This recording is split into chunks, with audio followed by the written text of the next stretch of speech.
아멘.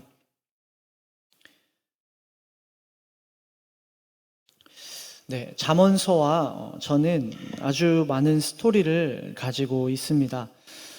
대표적으로는 제가 필리핀에 유학을 갔을 때 그 선교센터에서 선교사님께서 아침에 잠언을 이제 외워야지만 밥을 먹게 하는 그런 것이 있었습니다.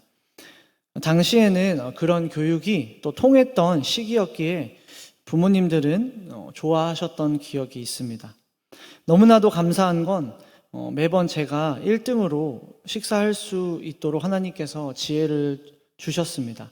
그래서 나중에는 이제 저를 선교사님께서 검사하는 조교로 세우셔서 지금보다 조금 더 감정이 무뚝뚝했던 저의 어린 시절이었기에 정말 토시 하나 틀리면 다시 돌려보내는 그런 악덕 조교였습니다.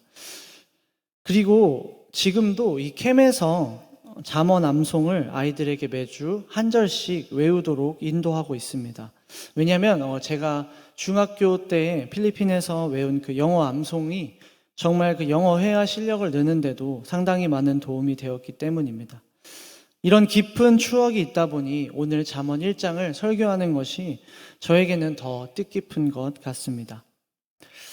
잠언은 지혜시입니다. 우리 한글 성경으로 보면 이 잠언이 특별히 시라는 점을 파악하며 읽기는 어렵습니다. 하지만 이 잠언을 원문 성경으로 보면 시처럼 구분되어 있습니다. 그래서 잠언서를 읽을 때에는 그 히브리시의 특징을 잘 파악하며 읽어야 더 의미를 깊게 파악할 수 있습니다. 그리고 무엇보다 중요한 것은 잠언 전체에서 말하는 것은 하나님을 아는 것, 그리고 하나님의 백성됨을 아는 것, 하나님의 백성들끼리의 공동체성, 곧 연합을 아는 것에 대해 소개하고 있는 말씀입니다. 오늘 우리가 읽은 잠언 1장 1절에서 6절 말씀은 잠언서의 서론으로 나누어 보았습니다. 이 잠언시가 과연 누구로부터 지어졌으며 잠언을 읽을 때에 얻을 수 있는 교훈은 무엇인지 자세하게 나오기 때문입니다. 잠언은 다윗의 아들 이스라엘 왕 솔로몬의 고백입니다. 이것이 왜 중요할까요? 당시 이스라엘 사람들 중에 가장 지혜로운 왕이라고 하면 솔로몬을 뽑을 수 있을 것입니다. 대표적으로 우리가 너무나도 잘 아는 솔로몬의 재판, 두 아이의 엄마의 사건이 있습니다. 이처럼 지혜로운 솔로몬 왕의 고백이 담긴 지혜시다라고 하면 사람들은 너도 나도 이 잠언서를 사려고 다투었을 것 같습니다. 그래서 잠언 1장 1절에서는 이 책을 쓴 저자가 누구인지 우선적으로 나타내고 있는 것입니다. 그리고 이제 이어지는 2절부터 6절의 말씀에는 잠언을 통해 수많은 지혜를 깨닫고 얻을 수 있다고 기록되어 있습니다. 그래서 그 말씀에 나온 것을 우리가 얻을 수만 있다면 세상 그 어떤 지혜로운 자들도 다 부럽지 않을 만큼 최고의 단어들로만 구성되어 있음을 볼 수 있습니다. 실제로 이 잠언이 지혜시라고 하니 아마 이곳에 계신 성도님들도 그런 경험이 있으실 것 같습니다. 많은 그리스도인 부모님들께서 아이들에게 어떤 다른 성경보다 이 잠언을 더 많이 읽게 하는 일이 많이 있습니다. 특히 시험을 앞두거나 중요한 지혜가 필요하겠다고 생각하는 그 시기에 잠언은 특별히 더 많이 읽혀지는 것 같습니다. 하지만 성경은 하나님의 감동하심으로 지어진 말씀이기에 우리가 말씀을 골라서 읽는 것이 아니라 토시 하나도 빠짐없이 읽고 그 의미를 문맥에 맞게 이해합니다. 그래서 그 이후에 나오는 7절의 말씀을 우리는 주목할 필요가 있습니다. 이 7절의 말씀은 독자들이 2절부터 6절까지 읽는 와중에 기대하는 지혜를 얻는 방식과는 전혀 다른 방식을 소개합니다. 7절의 말씀을 다시 한번 함께 읽겠습니다. 시작. 여호와를 경외하는 것이 지식의 근본이거늘 미련한 자는 지혜와 훈계를 멸시하느니라. 방금 읽은 이 7절의 말씀에 의하면 여호와를 경외하는 것이 지식의 근본입니다. 근본이라는 단어는 영어로 보면 beginning이라고 나옵니다. 그런데 이 단어가 혹시 어디에 성경에 또 나오는지 아십니까? 바로 이 성경을 시작하는 창세기 1장 1절 말씀, 태초에 하나님이 천지를 창조하셨느니라에 쓰인 그 태초와 오늘 근본이라는 단어가 원문 성경에서도 동일한 단어로 사용되고 있습니다. 이 잠언을 기록할 때 저자는 충분히 여호와를 경외하는 것이 지식을 얻는 데 있어서 중요합니다. 또는 여호와를 경외하는 것이 현명한 자다라고 기록할 수 있는데, 굳이 여호와를 경외하는 것은 지식의 근본이다라고 기록되어 있는 것은 저자의 분명한 의도가 담겨져 있는 것입니다. 사랑하는 성도 여러분, 우리의 신앙에 있어서 가장 근본적인 것, 곧 출발점은 바로 여호와 하나님을 경외하는 것입니다. 믿으십니까? 여호와를 경외하지 않는 것은 잠언서에 보면 미련한 것과 동일시 됩니다. 잠언은 1장 7절뿐만이 아니라 계속해서 여호와를 경외하는 것이 얼마나 중요한지 의도적으로 반복해서 나오고 있습니다. 잠언 9장 10절을 보면 여호와를 경외하는 것이 지혜의 근본이요 거룩하신 자를 아는 것이 명철이니라. 잠언 15장 33절에는 여호와를 경외하는 것은 지혜의 훈계라, 겸손은 존귀의 길잡이니라. 그리고 잠언을 마무리하는 31장 30절에서도 고운 것도 거짓되고 아름다운 것도 헛되나 오직 여호와를 경외하는 여자는 칭찬을 받을 것이라 라고 기록되어 있습니다. 이처럼 잠언은 여호와를 경외하는 것이 얼마나 중요한지 반복해서 강조하고 있는 것입니다. 요즘에 수많은 찬양들이 위로와 사랑의 가사들로 새롭게 작사되어 불려지고 있습니다. 그리고 강단에서 전해지는 설교 또한 성경적으로 살지 않고 있는 그 성도님들을 향해서 이 성경 말씀 그대로 외치면 뼈 아프고 찔리는 말씀이 많기 때문에 본문이 점점 사랑과 위로와 축복의 메시지만 가득해지고 있는 것이 현실입니다. 그런데 오늘날 왜 살아가면서 하나님을 경외하는 것이 어려워졌을까요? 구약시대에 하나님께서는 즉각적으로 백성들 눈 앞에서 심판을 내리시는 두려움의 하나님이셨습니다. 하나님이 진노하시면 바로 심판을 내리셔서 죽이시기도 하고 또 제사로 진정한 회개를 올려드리면 살리시기도 하셨던 하나님이셨습니다. 그렇게 이스라엘 백성들에게 하나님은 더더욱 경외의 대상이었습니다. 그럼에도 불구하고 이스라엘 백성들은 하나님이 지켜주시고 보호해 주시며 사랑을 부어주시는 축복을 받자 하나님을 저버리고 감사함을 잊고 도리어 악한 길로 빠지는 것, 이 쳇바퀴 같은 상황을 우리는 역사서를 통해 볼 수 있습니다. 눈에 직접 하나님의 심판이 내려오는 것을 볼 수 있었던 그 구약시대도 하나님을 경외하는 것을 끝까지 지키지 못했는데, 오늘날 이 일하시는 하나님을 보지 않고 믿는 믿음을 가지고 살아가는 우리들에게는 더더욱 하나님을 경외한다는 것이 정말 어려운 것이 사실입니다. 사랑하는 성도 여러분, 하나님을 경외하는 것은 무엇이라고 생각하십니까? 실제로 이 질문은 제가 신대원 2학년 때 시편과 잠언 수업 시간에 교수님께서 학생들에게 하셨던 질문이었습니다.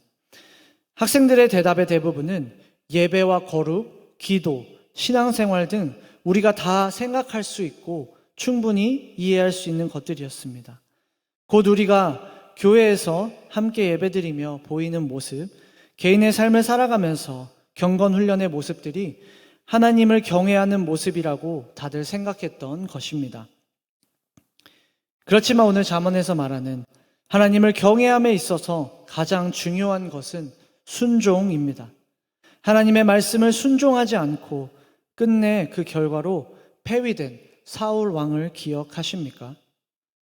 사무엘상 13장 8절에서 11절 말씀을 함께 찾아보겠습니다. 사무엘상 13장 말씀입니다.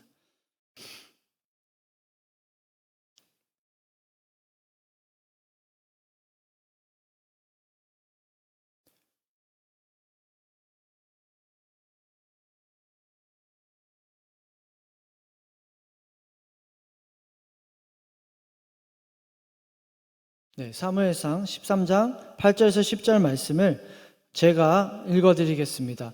사울은 사무엘이 정한 기한대로 이레 동안을 기다렸으나 사무엘이 길갈로 오지 아니하매 백성이 사울에게서 흩어지는지라.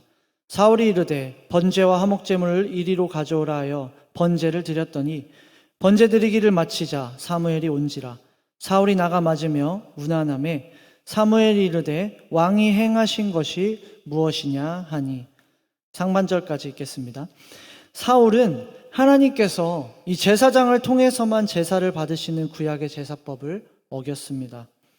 그런데 그가 그 제사법을 어긴 이유 또한 참으로 황당합니다.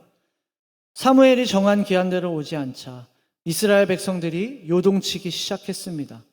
다가오는 적들을 보며 두려움이 가득했고 심지어는 왕조차 믿지 못하는 상황 속에 놓여져 사울에게서 흩어지기 시작했습니다.